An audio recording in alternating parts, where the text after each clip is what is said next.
Je Bonjour suis Justine. Justine Paul-Meul, je travaille pour Énergie Partagée, au niveau de l'animation nationale. On est ravis de pouvoir vous accueillir pour ce webinaire sur la petite hydroélectricité et comment concilier la petite hydroélectricité avec le maintien, la conservation de la biodiversité. Alors déjà, je m'excuse parce que vous voyez, je suis chez moi et il y a des travaux. Voilà, j'espère que ça va pas être trop long. Donc Énergie Partagée, nous on est un réseau d'acteurs qui développons, accompagnons et finançons les projets d'énergie renouvelable qui sont portés par les acteurs du territoire. Les acteurs du territoire, les groupes de citoyens, les collectivités territoriales, parce qu'on est convaincu que le développement des énergies renouvelables doit servir le développement économique et sociétal des territoires. On est aujourd'hui, on organise le quatrième webinaire d'une série qu'on co-organise avec Terre de Liens, avec Enercop. C'est un travail qu'on a mené pour apporter des clés de réponse sur la transition agricole et la transition énergétique. On travaille en partenariat avec Terre de Liens et Enercop dans l'objectif de pouvoir relier cette transition agricole et cette transition énergétique. Et le premier travail qu'on doit faire, c'est d'apporter des éléments de réponse sur l'impact environnemental des énergies renouvelables. Donc, je vous disais, c'est le quatrième webinaire. On a auparavant traité du photovoltaïque au sol, de l'éolien, de la méthanisation. Aujourd'hui, on va traiter de la petite hydroélectricité et le 18 juin, on traitera du bois énergie. Voilà. Alors pour nous, chez Énergie Partagée, l'hydroélectricité représente une filière assez marginale dans le développement des énergies renouvelables citoyennes. Hein. Sur 198 projets qu'on recense via le lien que je vous ai envoyé, là, les chiffres clés des projets citoyens, on recense 5 projets de petite hydroélectricité, dont 4 en production, ce qui représente une puissance globale de 1,5 MW, mais qui rassemble 220 citoyens qui ont investi 230 000 euros dans ces centrales. Donc, c'est peut-être marginal en termes de nombre de projets, de puissance installée, mais à énergie partagée, on souhaite développer et être présent sur l'ensemble des filières. Et on est très vigilant aussi aux impacts environnementaux des différentes filières renouvelables et en particulier de la petite hydroélectricité. On a mené sur la méthanisation un travail pour aboutir à une charte sur la méthanisation pour préciser les critères qui sont importants pour nous pour pouvoir instruire des projets qui doivent être vertueux pour le territoire. On est en train de mener ce même travail sur la petite hydroélectricité, notamment justement avec Martin Arnoux du Champ des Rivières qui va se présenter et qui va être notre principal intervenant aujourd'hui.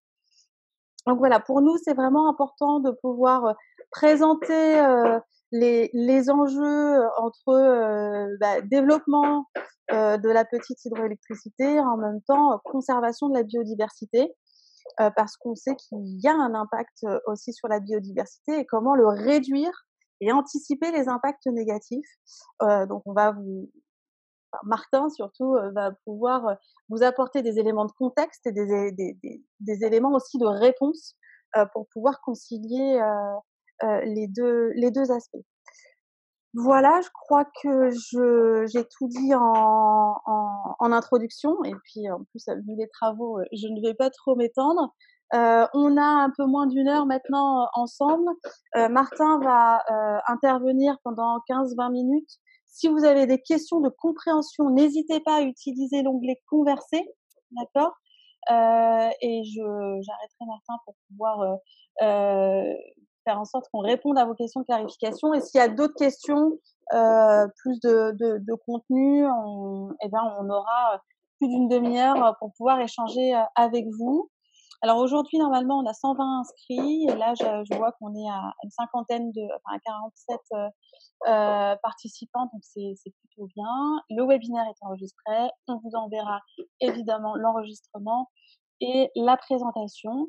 Et je laisse la parole à Martin et je coupe mon micro pour faciliter la compréhension de l'intervention de Martin. Voilà, donc Martin, à toi. Bien, je vais commencer. Bonjour à toutes et à tous. Merci beaucoup à Justine et à Énergie Partagée d'avoir organisé cette rencontre. Nous ne nous connaissons pas. Donc moi, je vais avoir le privilège de me présenter, de dire d'où je viens, ce que je fais.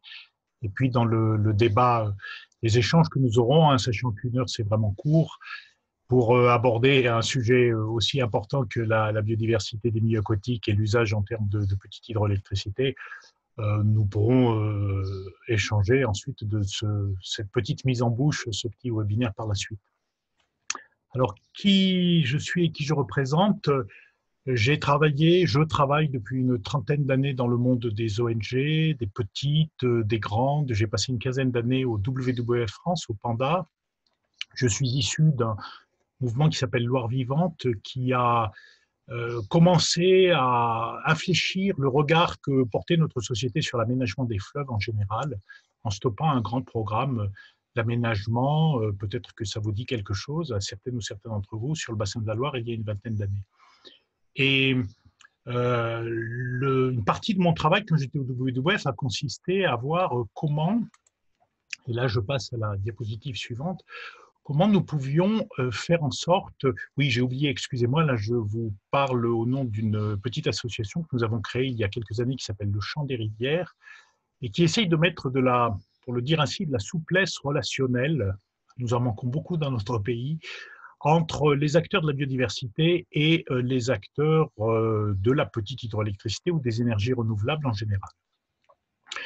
Le problème, c'est l'objet de ma première diapositive, il y en a 5, hein, ça sera assez bref.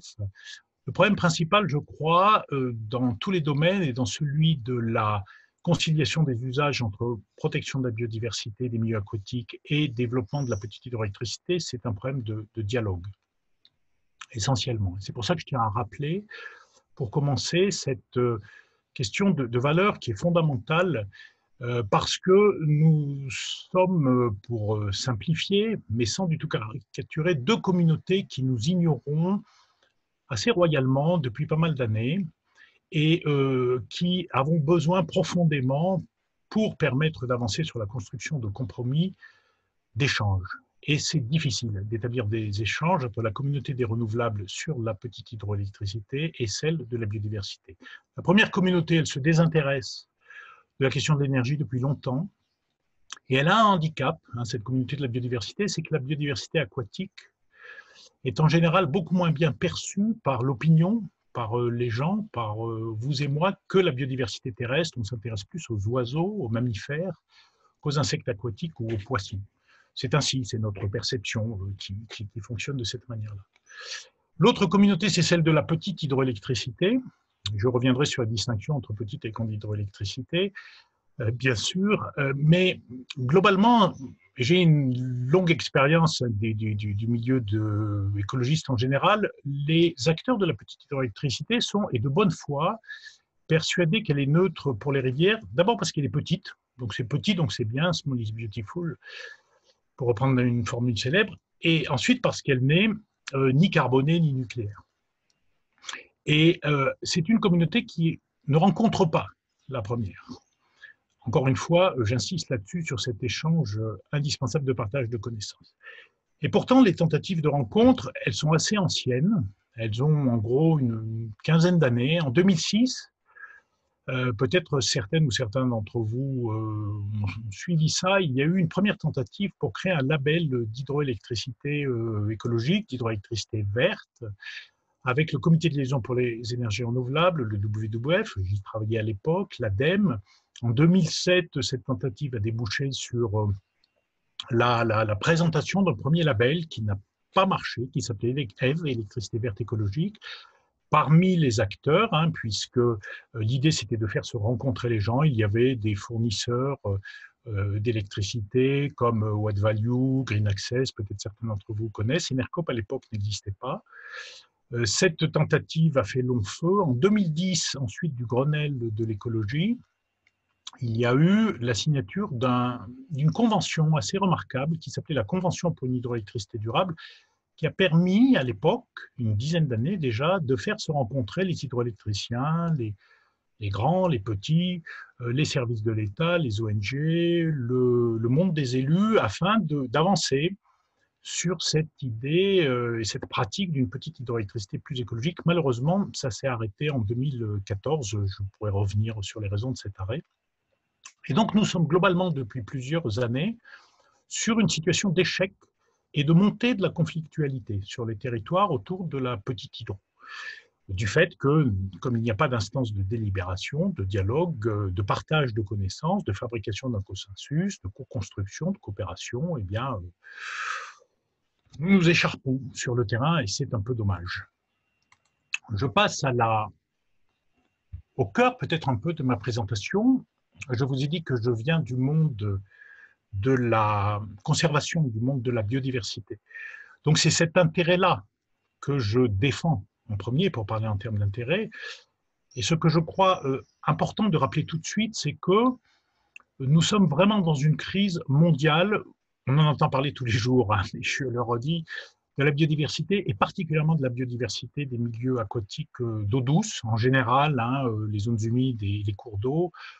J'ai mis juste une référence, la plateforme mondiale sur la biodiversité et les services écosystémiques, les PBES, c'est l'équivalent du GIEC, hein, sur le climat, et qui a produit un rapport un peu alarmiste il y a un an en parlant de 1 million d'espèces menacées à relativement court terme. Donc sur les milieux aquatiques d'eau douce, qui sont les milieux les plus atteints, les plus abîmés depuis très longtemps pour différentes raisons.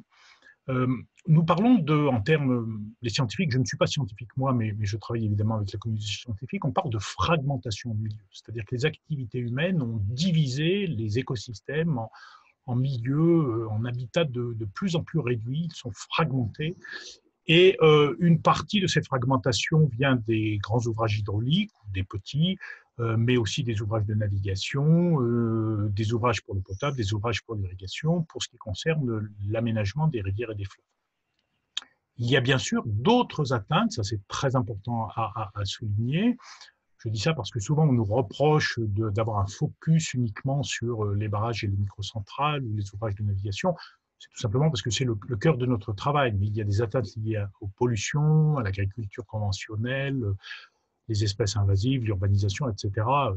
Bref, l'hydroélectricité en soi n'est qu'une des atteintes, mais j'y reviendrai rapidement, c'est très certainement la plus problématique sur ces questions de fragmentation de milieux.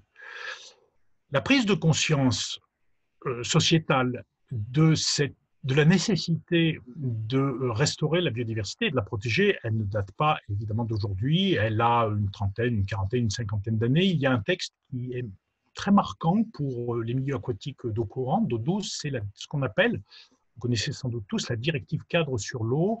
En 2000, l'Union européenne, et merci à l'Europe, a décidé de lancer un texte contraignant pour les États, les obligeant d'une part à restaurer des milieux aquatiques dégradés, on savait déjà qu'ils étaient dégradés à la fin des années 90, hein, et à ne plus les dégrader. Les deux grands principes, c'est ça, on restaure, on ne dégrade plus, et on essaye d'atteindre ce qu'on appelle le bon état des milieux aquatiques. Ça a été traduit, cette intention, enfin ce cadre réglementaire européen en 2006 par une loi française qui s'est appelée la loi sur l'eau et les milieux aquatiques. Et j'ai mentionné, pour mémoire, parce que ça reflète une prise de conscience grandissante dans notre pays sur l'importance de la protection de la biodiversité, de la restauration, la loi de 2016, la loi de reconquête de la biodiversité. Voilà pour le cadre juridique et le cadre scientifique. J'insiste en fin de cette deuxième diapositive. Je vous ai dit que c'était pour nous, hein, les ONG en général, le champ des rivières en particulier, le problème fondamental, ce qu'on appelle en termes un peu jargonneux l'hydromorphologie. Un problème qui est absolument central en ce qui concerne la mise en œuvre de cette directive cadre sur l'eau, c'est l'héritage de notre longue et belle histoire. Il ne s'agit pas de dire c'est bien ou c'est mal. Depuis des milliers d'années, les hommes aménagent les fleuves et il y a en France à peu près 100 000 obstacles sur nos 500 000 km de rivières. C'est un travail très patient, long, qui a pris une quinzaine d'années, qui a été fait par ce qu'on appelle aujourd'hui l'Office français de la biodiversité. Ça représente un obstacle environ tous les 5 km, et ce qu'on sait maintenant, ce que la science nous dit, après une science internationale, hein, ça n'est pas évidemment juste la production de chercheurs français, c'est que les obstacles, l'accumulation d'obstacles, ces 100 000 obstacles sur les rivières conduisent à donc fragmenter les milieux, j'en ai parlé en haut de la diapositive, et en conséquence à un effondrement ou un appauvrissement, en tout cas un affaiblissement qui est quelquefois radical des populations qui vivent dans les milieux aquatiques, par exemple les poissons migrateurs, qui sont souvent des grands oubliés dans le travail sur la biodiversité conduit nationalement, les anguilles, les aloses, les saumons, les lamproies, j'en ai cité quelques-uns. Et donc, la troisième diapositive, c'est pour essayer de compléter mon propos et dire que si nous resserrons la focale, les 2300 microcentrales qui existent sur les 100 000 obstacles, ça permet d'avoir des ordres de grandeur qui existent sur nos rivières françaises. Il y en a 21 000 en Europe.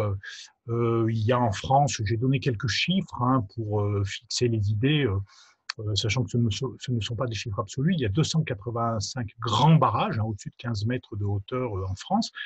Et bref, l'ensemble de ces ouvrages, grands et petits, et avec deux types d'ouvrages hydroélectriques pour les microcentrales comme pour la grande hydroélectricité, des ouvrages qui fonctionnent majoritairement au fil de l'eau et des ouvrages qui fonctionnent plus par ce qu'on appelle les centrales de lac par éclusée. Ces 2300 microcentrales, c'est important de rappeler un autre ordre de grandeur, représentent environ, ce qui n'est pas du tout négligeable, 10% de l'hydroélectricité française. Environ 7 à 8 TWh, les chiffres varient selon les sources, sachant que, je le précise, mais je pense que tout le monde le connaît là, la nomenclature, en tout cas une certaine nomenclature, indique que les microcentrales, les petites centrales hydroélectriques, les appellations se recouvrent, c'est entre 20 kW, donc une toute petite puissance, c'est 10 000 kW, 10 MW, ce qui est vraiment déjà une puissance assez considérable. Donc, cette variété de microcentrales altère les habitats, non seulement avec les problèmes de fragmentation des milieux dont j'ai parlé, je vais y revenir encore une fois parce que c'est très important, mais par exemple parce que les retenues d'eau ennoient des surfaces d'habitat productifs pour des macro-invertébrés, enfin pour des insectes, pour des plantes, pour des poissons.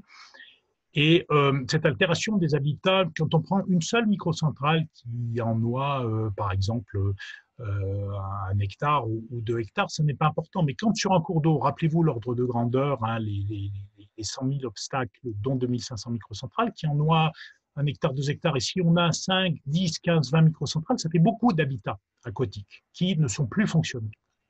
Les microcentrales peuvent aussi, tout cela dépendant des situations, chaque cas est un cas particulier. Et vous verrez, il y a en fin de présentation, il y a beaucoup de bons exemples de microcentrales. Il ne s'agit pas là du tout de faire un plaidoyer contre les microcentrales, mais ce type d'installation peut modifier le régime d'écoulement des eaux, peut altérer, avoir une influence sur la température de l'eau. Pour ce qui concerne la fragmentation, le fait d'avoir des barrages, des ouvrages, des petits ouvrages qui coupent en deux des cours d'eau, nous avons maintenant beaucoup de systèmes de remédiation avec par exemple les passes à poissons, les rivières de contournement. Mais il faut savoir, là aussi c'est une accumulation de travaux scientifiques depuis pas mal d'années, qu'on considère qu'une passe à poissons est efficace. Une passe à poissons, c'est une espèce d'escalier, je pense que tout le monde connaît, mais je précise, d'escalier pour faire aquatique, pour permettre aux poissons de remonter.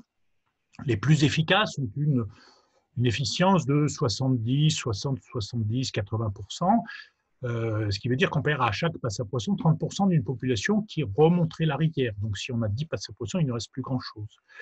Et là, je parle de passes à poissons bien entretenus, fonctionnels, ce qui n'est pas toujours le cas. On peut avoir aussi des problèmes, là aussi ça varie selon les microcentrales, de transfert des sédiments. Les rivières ne transportent pas que de l'eau ou des poissons, mais elles transportent aussi du sable, des cailloux. Et ce transport est fondamental pour l'équilibre de l'hydrosystème. Quelquefois, les microcentrales, ça dépend de leur taille bien sûr, peuvent altérer ce transfert vers l'aval et c'est un vrai problème pour la qualité des habitats à l'aval des ouvrages. J'insiste là-dessus, enfin je mentionne sans insister parce que c'est un problème à part entière, la question des moulins. qui défraie la chronique depuis quelques années. Il y a eu un travail très intéressant conduit par le ministère de l'écologie, en fait de la transition écologique et solidaire récemment sur ce qu'on appelle la continuité écologique, avec un focus particulier sur les moulins, les droits fondés en titre, qui sont exorbités, exonérés d'une certaine manière du droit commun depuis la loi d'autoconsommation de 2017, qui peuvent être équipés de manière sans respecter par exemple la continuité écologique, ce qui pose un problème. Je le mentionne parce que peut-être que nous en discuterons, qu'il y a là parmi les auditeurs des propriétaires de moulins, et c'est une question très intéressante. Donc, j'avais dit que je citerais des bons exemples après cet éclairage très sommaire sur les inconvénients ou les problèmes que pose la petite hydroélectricité sur les milieux. Il y a évidemment des intérêts de la micro-hydroélectricité. C'est une production décentralisée, locale, non délocalisable, ça c'est quand même particulièrement intéressant. C'est une ressource économique pour des territoires ruraux. Elle permet, la micro-hydro, de maintenir des savoir-faire techniques, du patrimoine. Elle permet de moderniser des anciens ouvrages inadaptés en termes de continuité écologique. Et la microélectricité permet, et c'est pour moi, c'est pour nous essentiel, j'en reviens à ce dialogue, la première diapositive, il permet de créer une culture de l'énergie sur les territoires, dans les territoires ruraux et plus globalement. Et s'il y a quelque chose qui n'est pas très, très développé encore dans notre pays, et merci à Énergie Partagée pour toutes ces initiatives depuis 2010, ces 193 projets citoyens, s'il y a quelque chose donc qui n'est pas développé dans notre pays et qu'il faut développer, c'est bien la culture de l'énergie, et notamment la culture de l'électricité. Donc les aspects positifs, je cite quelques bons exemples. Par exemple, en 2012 a été inaugurée une microcentrale sur la Loire. J'ai beaucoup travaillé sur ce projet-là. Du côté de Roanne, pour ceux qui connaissent, une assez grosse microcentrale, 6 mégawatts. Elle appartient à VNF de France, à Voies navigables de France, VNF. Il y a eu un très long débat local exemplaire piloté par la DDT de la Loire à l'époque, et la construction de dispositifs de franchissement qui n'existaient pas sur cet ouvrage de navigation de VNF. Et une quinzaine de jours, je crois, après l'inauguration de la microcentrale, un saumon a franchi la passe à poisson, qui est bien faite, et il n'y avait pas eu de saumon sur ce territoire depuis des décennies. Donc, voilà un exemple qui montre qu'il est possible de concilier deux usages et d'améliorer, de moderniser un ouvrage qui posait des problèmes de continuité écologique. Un autre exemple, je vais aller vite parce que je vois que le temps passe, une microcentrale sur l'Arc dans l'Hérault, montée, reconstruite, elle était arrêtée depuis une vingtaine d'années par Provence Énergie Citoyenne, Enercop PACA. Et là, la LPO s'est impliquée, dont Alain Bougrain-Dubourg, pour signaler que c'était un exemple très intéressant de reconfiguration d'une vieille microcentrale qui ne marchait pas en une unité moderne permettant notamment la montaison des anguilles.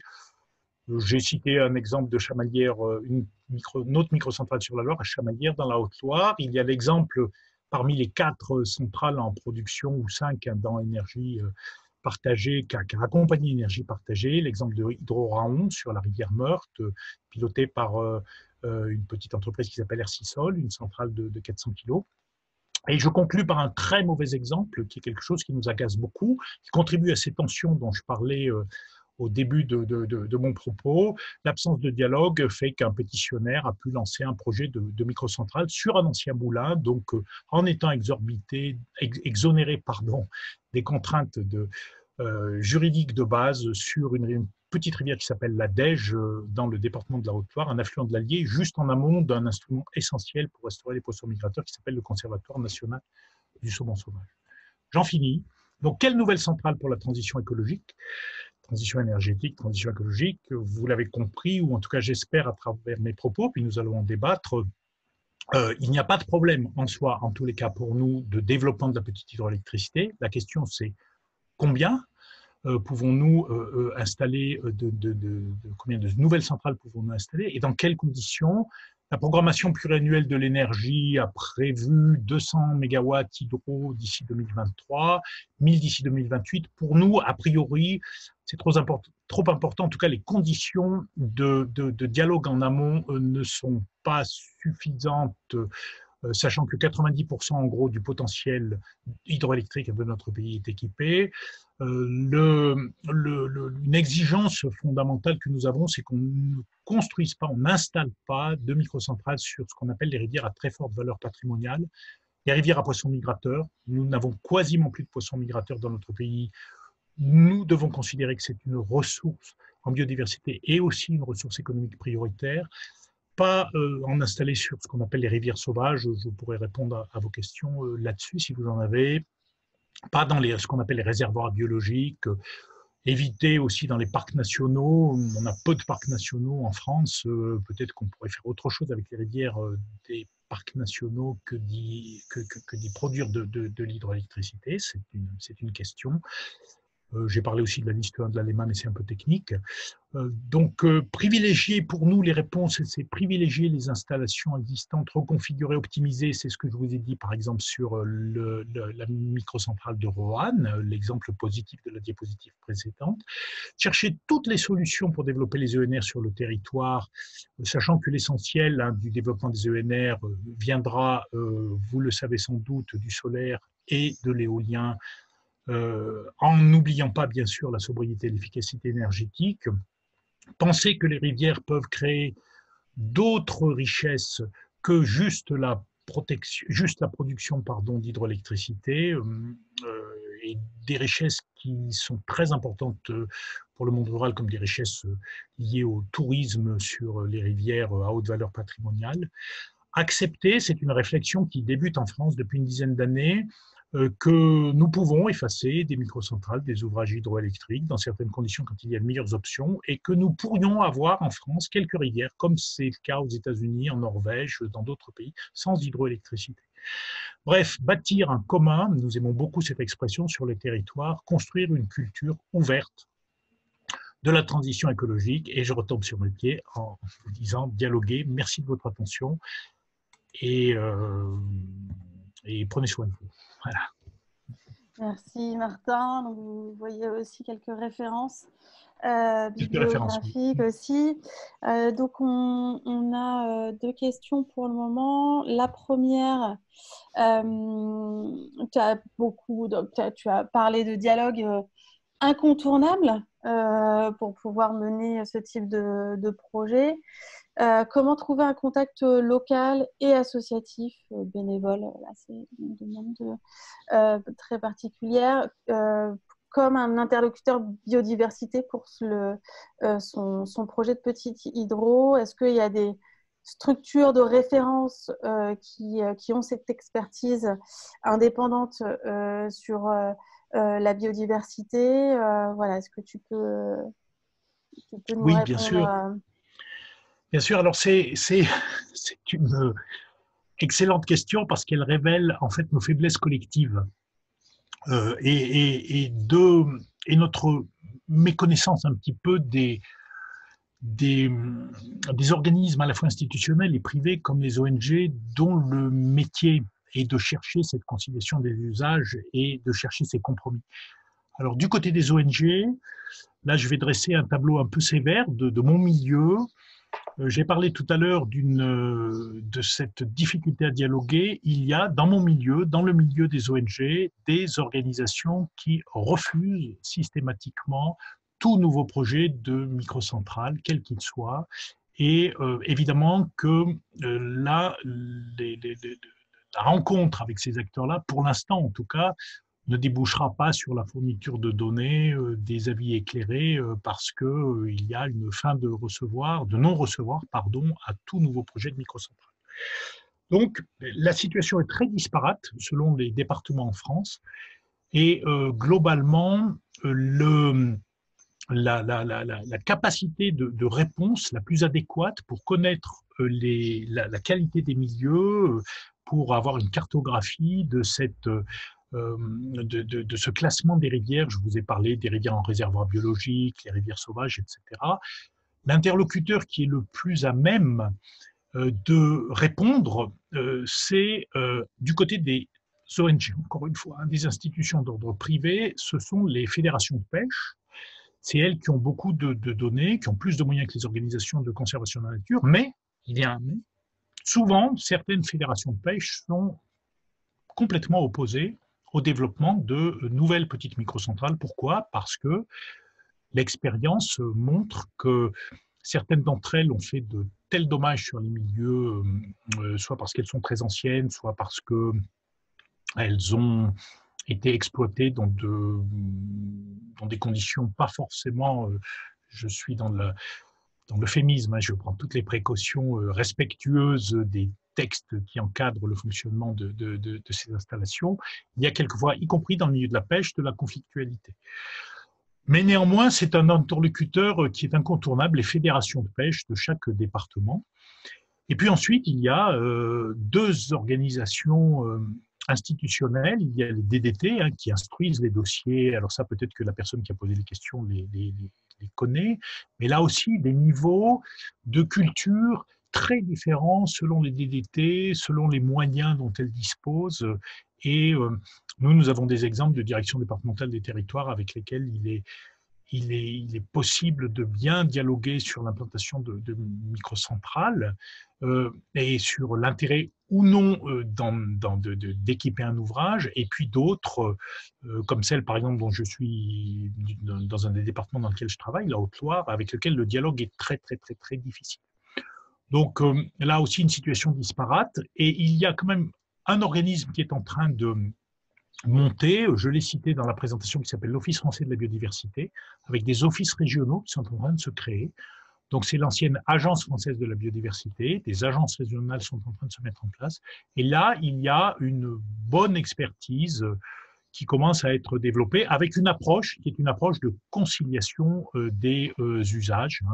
Leur mission, c'est la biodiversité, mais à aucun moment, évidemment, c'est un peu l'esprit de ce que j'ai essayé de vous présenter, leur attitude est une attitude d'opposition systématique.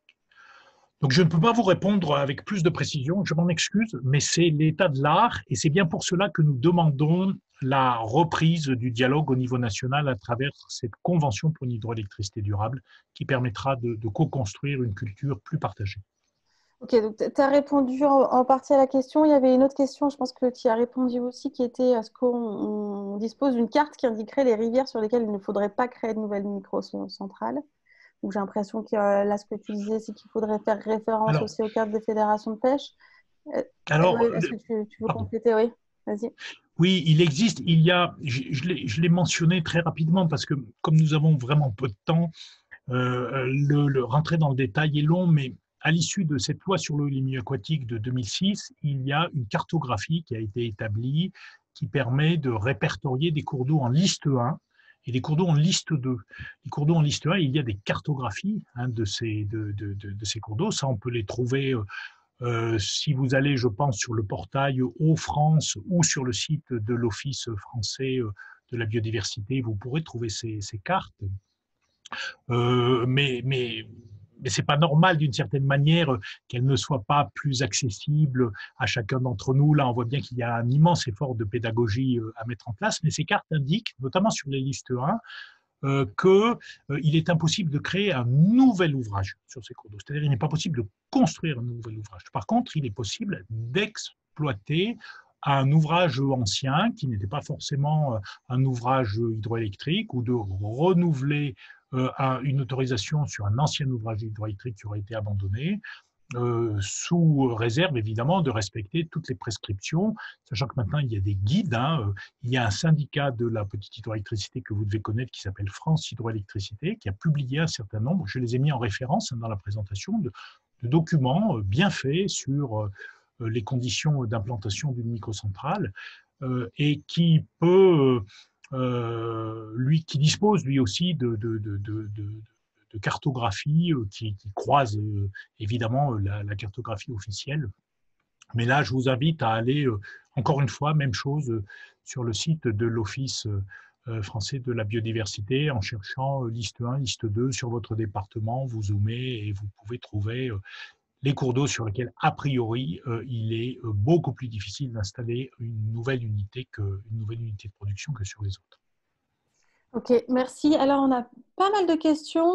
Je vais en regrouper 3 parce qu'il y a aussi un commentaire en disant, je pense qu'en pourtant, la personne a dit, bon, bah, bref, on ne peut pas développer de microcentrale. Donc, par rapport à cette réflexion-là, et en même temps, il y a d'autres questions. Déjà, est-ce que tu peux préciser la définition d'une rivière sauvage?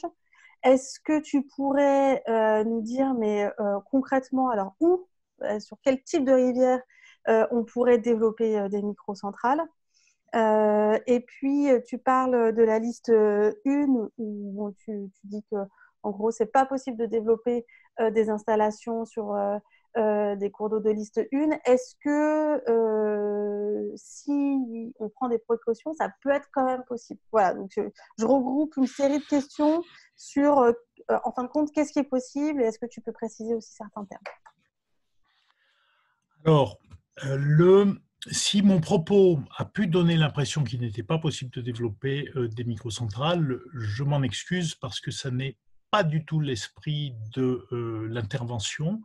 Simplement, comme mon métier, comme mon travail consiste à faire en sorte que nous comprenions que les enjeux de protection et de restauration de la biodiversité ne sont pas secondaires. Ils sont au moins aussi importants, ou en tout cas ils sont aussi importants que les enjeux du dérèglement climatique.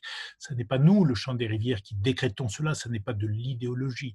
C'est un travail de milliers de scientifiques à l'échelle mondiale qui disent que l'érosion de la biodiversité est tellement préoccupante qu'il faut changer notre manière d'aménager la nature et restaurer ce qui peut l'être. Donc, ça laisse quand même, cette approche-là de nature éthique et scientifique laisse quand même une marge de manœuvre vraiment importante, et il n'est pas question, je le redis, d'interdire, de bloquer, de stopper tout projet de microélectricité. Simplement, ce qu'il faut faire, c'est le faire maintenant dans des conditions de dialogue territorial, dialogue environnemental, de partage des connaissances, partage d'une culture de la biodiversité avec une culture de l'énergie qui est encore déficiente. Donc, quand on a dit cela, ça ce sont les principes, qu'est-ce qu'on peut faire? Alors, tu parlais de rivière sauvage, Justine. Qu'est-ce que c'est qu'une rivière sauvage? Ça représente sans doute 1% du linéaire total des rivières françaises. Donc, sur 500 000 km de rivières, peut-être 5 000 km, 4 000 km, 6 000. C'est en termes de quantitatif, si vous voulez, c'est dérisoire. Et ce sont des rivières sur lesquelles nous travaillons pour faire en sorte que la notion de conservation de la biodiversité, d'écosystèmes en bon état de fonctionnement, en excellent état écologique, soit prioritaire par rapport à d'autres usages. Je vous donne un exemple simple. Dans le parc national de la Vanoise, donc nous sommes dans un parc national, dans la vallée de la Tarentaise, 97% des cours d'eau de cette vallée ont été modifiés pour produire de l'hydroélectricité. Il reste 3% de cours d'eau intacts. Ne considérons pas, là c'est une affirmation, et encore une fois avec notre casquette de protecteur de la biodiversité, que les 3% qui restent puissent être équipés par de l'hydroélectricité. Nous pouvons laisser respirer quelques rivières dites sauvages. Et je ne vais pas rentrer dans le référentiel scientifique, mais vous pouvez aller sur le site rivieresauvage.org et vous trouverez des tas d'éléments de compréhension. Donc, c'est 1% de rivières qui sont souvent dans des parcs nationaux. Nous pensons que nous pouvons les laisser en paix. Nous en avons besoin, à différents points de vue. Mais sur les 99 autres pourcents de rivières qui restent, c'est quand même beaucoup. Certaines sont en liste 1, ça représente quelques... Je n'ai pas l'ordre de grandeur exact, je m'en excuse, peut-être 20% de rivières de notre pays, 20 ou 25%, je ne sais pas exactement. Sur ces rivières-là, le législateur, ça n'est pas nous, les ONG, a décidé qu'il fallait freiner, ou en tout cas permettre un développement de la petite hydroélectricité de manière drastique. Pourquoi? Parce que ce sont des rivières patrimoniales et que, je vous rappelle, nous sommes encadrés par le droit européen qui nous oblige à restaurer les milieux aquatiques et à ne plus le dégrader. Donc, nous pouvons, sur ces rivières, envisager, pourquoi pas, de faire de la petite hydroélectricité. Simplement, on ne peut plus la faire comme on la faisait il y a 20 ans ou 30 ans en pensant que puisque c'est petit et puisque c'est renouvelable, c'est écologique. Il faut la faire avec des dispositifs de concertation en amont qui soient largement partagés. Et c'est l'objet de notre travail et c'est l'objet du guide que nous sommes en train de construire avec Énergie Partagée. Et ensuite, il y a des rivières en liste 2. Ça représente la majorité du linéaire des rivières françaises. Et sur ces cours d'eau, et puis il y a des rivières aussi qui ne sont pas classées, hein, sur lesquelles là, il est possible de faire de l'équipement. Et sur ces cours d'eau en liste 1, en liste 2, pardon, il y a des obligations réglementaires de travail sur la continuité écologique, un peu plus contraignantes qu'ailleurs, ce qui suppose de bien, évidemment, travailler sur l'opérationnalité économique du projet. Mais donc, il n'est pas question dans notre propos, et c'est pour cela que nous travaillons avec Énergie Partagée, de stopper tout projet de petite hydroélectricité. Il est question de faire de la bonne petite hydroélectricité. Ce sont les exemples que je vous ai donnés, quelques-uns. Et pour vous dire à quel point même nous pouvons pousser la réflexion sur 2 des rivières sauvages que nous avons labellisées. Nous labellisons les rivières sauvages, sites rivières sauvages avec l'AFNOR, avec un conseil scientifique. C'est un processus qui prend plusieurs années. Sur 2 des rivières sauvages labellisées, nous avons des microcentrales. Les microcentrales sont présentes depuis des décennies. Simplement, elles sont construites, elles sont tellement bien faites qu'il n'a pas apparu important en termes de dégâts, de dommages sur le milieu, d'altérations.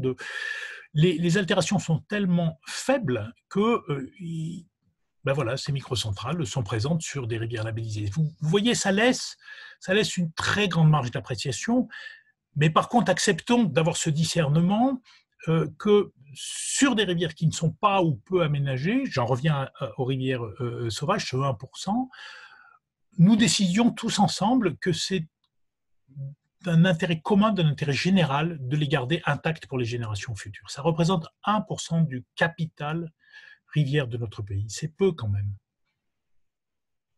Ouais, merci. Et effectivement, il y avait une remarque en disant bah, attention, peut-être qu'il y a de la confusion entre créer des nouveaux ouvrages et créer des centrales.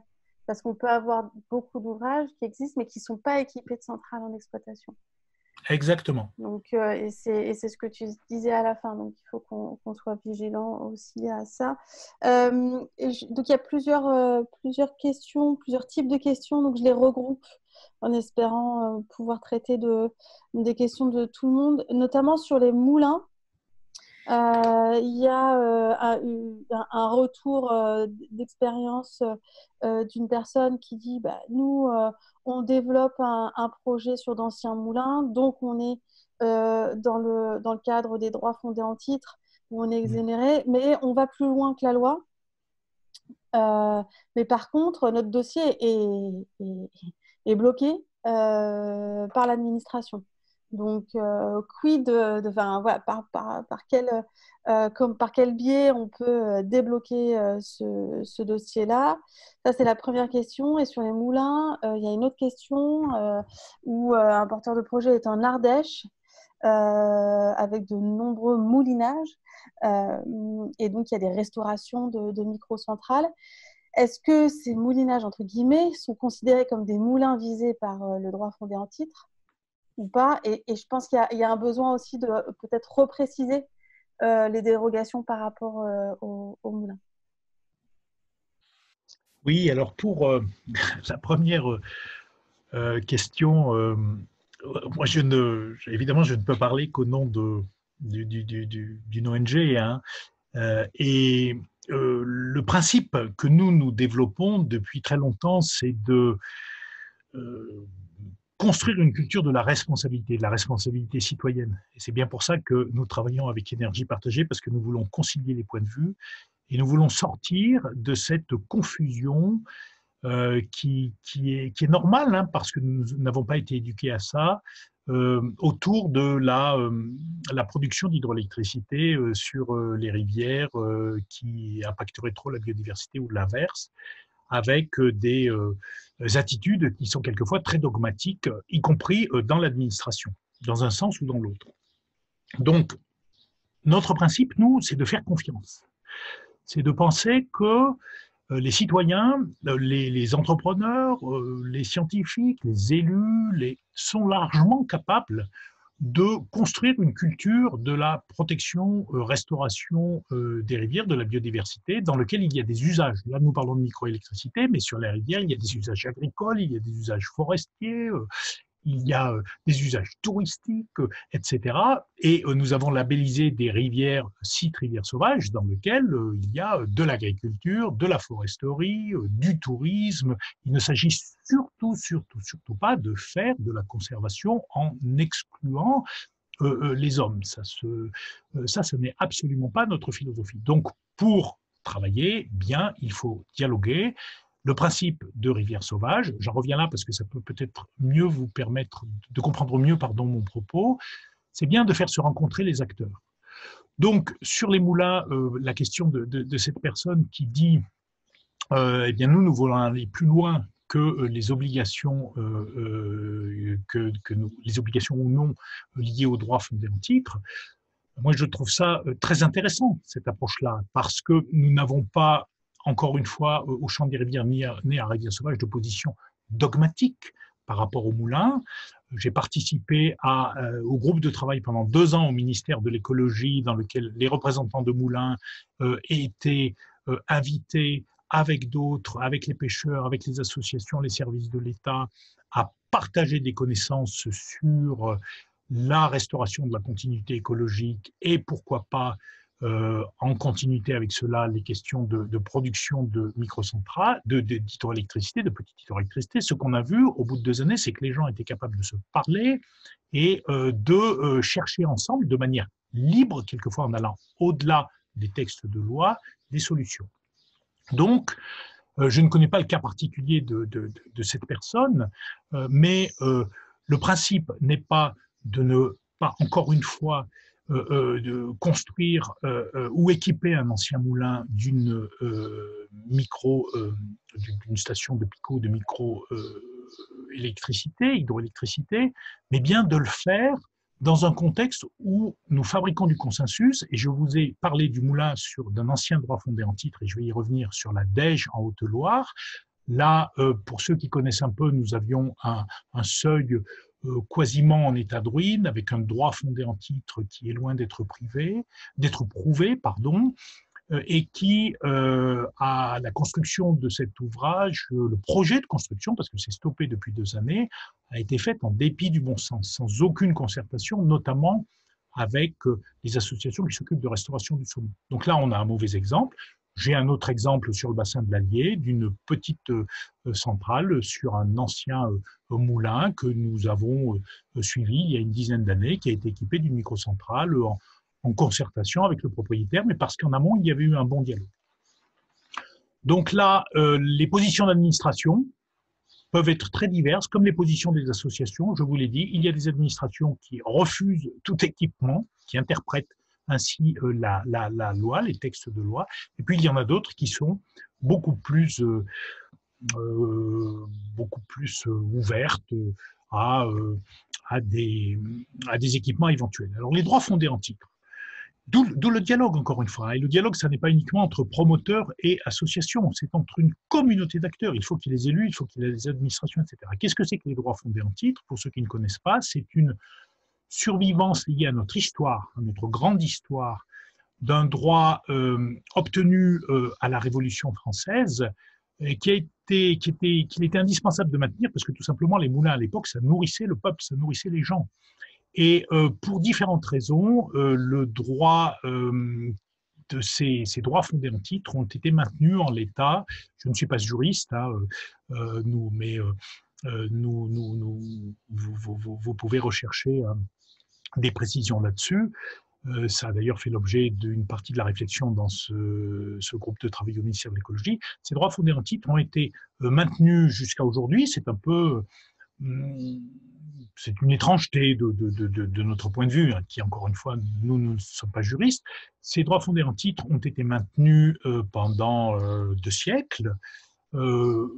Et ce qui est maintenant devenu très problématique, c'est que, à partir d'une bonne intention, à la loi d'autoconsommation de 2017, Suite à une certaine influence d'acteurs, ils ont été mis un petit peu en marge d'un certain nombre d'obligations. Et ça a conduit, notamment la continuité écologique, ça a conduit, et la question le révèle, à raidir, et ça n'est pas bon, la position de tous les acteurs. Hein, des propriétaires de moulins qui disent, ben voilà, maintenant je peux équiper mon moulin comme je veux, des propriétaires avec des droits fondés en titre, hein, ou bien, pour parler d'un extrême, et d'un autre côté, des associations de conservation de la nature qui disent, eh bien, puisque c'est comme ça, on va s'opposer systématiquement à tous les projets. Et c'est assez lamentable, cette culture qui a renouvelé de la conflictualité, parce que précisément, ce dont nous avons besoin, c'est d'initiatives privées, de personnes qui sont conscientes qu'il faut fabriquer de la conciliation et qui sont prêtes à dialoguer. Encore une fois, vous avez vu que c'est compliqué, avec l'ensemble des acteurs. Ok, merci Martin. Un autre groupe de questions. Est-ce que tu peux donner des conseils à des groupes de citoyens pour évaluer quels sont les critères importants à étudier pour évaluer la pertinence de se lancer dans un projet de petit hydro? Donc, attends, juste parce qu'il nous reste 10 minutes, donc j'aimerais que tu traites d'autres questions en même temps. Et est-ce qu'on sait quantifier les impacts de la microhydro sur la biodiversité mais est-ce qu'on peut avoir facilement des informations à l'échelle régionale ou départementale? C'est une question qui vient d'une personne qui habite au Pays Basque, voilà, qui faisait état que, par exemple, chez lui, les anguilles sont beaucoup moins importantes qu'auparavant. Voilà, est-ce que tu peux répondre à ces deux questions? Il nous reste 8 minutes. Non, répondre. Ouais, il y aura encore je vais donner juste, Justine, des éléments de réponse, parce que c'est un peu comme la première question. Hein. Elle ouvre sur le déficit de partage de connaissances. Hein. Pour ce qui touche, donc, dans le désordre, hein, à la quantification des impacts sur la biodiversité, eh bien, à ma connaissance, c'est une des grandes lacunes, justement, de la lisibilité par l'ensemble des acteurs de finalement en quel état sont les milieux aquatiques d'eau courante dans notre pays, et comment est-ce que je sais quelle est la part de la microélectricité à une échelle. Alors nous, on ne travaille pas tellement à l'échelle des régions, parce que ce sont souvent des entités abstraites, mais à l'échelle des bassins versants. Hein, une rivière, ça fonctionne avec une logique de bassin versant, ça capte l'eau sur l'amont, et c'est l'unité de base pour faire les bonnes analyses. C'est d'ailleurs la logique, hein, la France a été pionnière là-dedans, des agences de l'eau, hein, les agences de l'eau créées en 1964, qui ont produit des instruments de lisibilité de l'état des milieux. D'ailleurs, j'aurais pu vous citer ça tout à l'heure, oui, que sont les SDAGE, les schémas directeurs d'aménagement et de gestion des eaux, et à des échelles plus de sous-bassin, les SAGE, les schémas d'aménagement et de gestion des eaux, les SDAGE et les SAGE. Là, il y a des tas d'informations disponibles, mais sur la question précise de la quantification des impacts, non. Nous manquons d'un travail de synthèse, nous manquons de cartographie simple, nous manquons d'une pédagogie de l'état des milieux aquatiques. Et ça m'amène à la première question. C'est pour ça que je ne vous donne que des bribes de réponse. C'est pour cela que nous faisons, Chants des rivières et d'autres organisations, il y a l'Union internationale de conservation de la nature qui participe à la réflexion, il y a la Ligue pour la protection des oiseaux. C'est pour ça que nous avons lancé cette construction d'un guide de la petite hydroélectricité écologique qui va donner un certain nombre d'informations de base, de contacts, qui va aussi souligner les manques et qui va peut-être permettre de réanimer ce désir d'échange commun. Donc ça, c'est le deuxième élément de réponse. La construction du guide et le webinaire d'aujourd'hui relèvent de cette volonté de partager, de mieux partager des connaissances.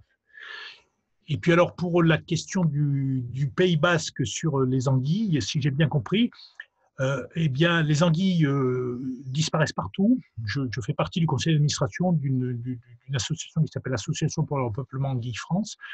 Les anguilles nous ont nourris physiquement nos ventres et nos imaginaires pendant des siècles et leur population est en train de s'effondrer partout. Et une bonne partie de l'effondrement, si ce n'est la majeure, est liée au fait que les voies de migration sont bloquées. Et là, les microcentrales jouent un rôle très important pour la dévalaison des anguilles parce que les anguilles dévalent sur le fond du lit des rivières et souvent elles se font hacher menues dans les grands barrages. Là, il y a une réponse toute simple, hein, qui n'est pas d'enlever les barrages, et ça commence à se faire, mais qui est d'arrêter le turbinage, hein, parce qu'on a plein de réponses aux problèmes d'activités humaines divers. Hein, il suffit de réfléchir et de travailler ensemble. Il suffit d'arrêter le turbinage pendant la dévalaison, et les anguilles adultes peuvent regagner l'océan. Mais oui, monsieur, enfin, la personne qui a posé la question a raison. L'anguille est inscrite sur la liste rouge, hein, de l'Union internationale de la conservation de la nature, mais comme le saumon, comme la plupart des poissons migrateurs, et les microcentrales ont une petite responsabilité là-dedans, donc il faut mieux les exploiter et celles qui peuvent se construire, bien les construire. Et c'est possible, encore une fois. Ok, on va terminer, il nous reste 3 minutes, donc on va terminer plutôt sur la partie solution, mais technique ou de bonnes pratiques. Donc 2 questions, est-ce qu'il y a des technologies pour les microcentrales qui ont de façon avérée un impact plus faible sur les cours d'eau et la biodiversité? Et que penses-tu de l'arasement des petits seuils? Est-ce que c'est nécessaire? Et si oui, comment quantifier l'impact de ces arasements sur un milieu qui s'est adapté depuis maintenant plusieurs centaines d'années? Alors, ça en 2 minutes, ça va être très, très difficile. J'avoue. Mais bon, quelques éléments, et j'espère que pour ceux qui t'écoutent, bon, on va peut-être dépasser de quelques minutes. Et puis, c'est Oui, puis on peut enregistré toujours. si vous voulez avoir des Oui, puis de toute façon, on peut toujours poursuivre l'échange avec des questions. Bref, nous sommes là pour ça. Hein. Donc, je commence par la deuxième sur la continuité. L'arasement n'est pas la seule solution. Hein. Et là encore, le besoin de débat et de travail à l'échelle du bassin versant est fondamental. Je vais vous donner un exemple tout simple. Si sur un cours d'eau, nous avons un linéaire de 50 km, nous avons 10 obstacles qui, pour certains, n'ont plus ce qu'on appelle d'usage avéré. Ça n'est pas stupide de penser à en supprimer 4 ou 5 sur l'ensemble, mais encore une fois, tout ça, ça ne se décrète pas, ça se co-construit, ça se travaille. Et pourquoi ça n'est pas idiot? Parce qu'on va revoir, par exemple, une productivité de la rivière en termes de poissons, donc une possibilité d'attractivité pour le tourisme pêche ou pour la pêche professionnelle intéressante. Maintenant, ces arasements complets ne sont pas les arasements complets, pardon, ne sont pas la seule solution. Il est possible aussi de faire des rivières de contournement, de légèrement faire ce qu'on appelle un dérasement de seuil. Bref, il y a plusieurs options et tout ça, cela se construit. Le pire, c'est de décréter et d'imposer l'effacement d'un ouvrage comme si il n'avait pas de propriétaire, comme s'il n'y avait pas d'habitants sur les rivières. J'ai beaucoup d'exemples de conflits qui auraient pu être évités simplement par de la concertation et de l'explication conduisant à des compromis. C'est pour ça, encore une fois, que j'ai placé cette première diapositive sur la nécessité du dialogue. Et pour ce qui est de la première question qui touche à à la technologie elle-même, alors là, je ne suis pas vraiment compétent, moi je ne suis pas ingénieur, mais il y a beaucoup de références maintenant, par exemple le guide de la petite hydroélectricité qui a été fait par France Hydroélectricité, à l'OFB a accompagné l'Office français de la biodiversité, un référentiel qui s'appelle le référentiel REFMADI de mémoire, REFMADI, qui permet de proposer des projets avec de la bonne technologie dans les meilleures conditions possibles. Il y a les turbines VLH, Very Low Head les turbines à rotation lente, qu'on appelle aussi turbines ichthyophiles, hein, qui ont été inventées par des Français, d'ailleurs, je crois, une petite entreprise du Tarn qui permet d'équiper des seuils là presque en se passant de passe à poisson parce que les turbines tournent tellement lentement, je ne sais plus combien de tours par minute, mais c'est pas beaucoup, qu'il n'y a quasiment pas d'impact sur les migrations des poissons, soit les grands poissons migrateurs, soit les petits, hein, les truites par exemple. Il y a des technologies qui sont en train de se développer de microcentrales flottantes, hein, mais là c'est plutôt à l'échelle de recherche, pour l'instant en phase de recherche-développement. Bref, il y a des solutions en termes de technologie, hein, et des améliorations considérables, sachant qu'il y a aussi des possibilités sur des ouvrages qu'il est trop difficile d'équiper. Je pense à des ouvrages en Loire moyenne sur la Mayenne, hein, des ouvrages EDF, d'une filiale EDF, depuis 10 ans, suite à un travail fait notamment par les pêcheurs professionnels.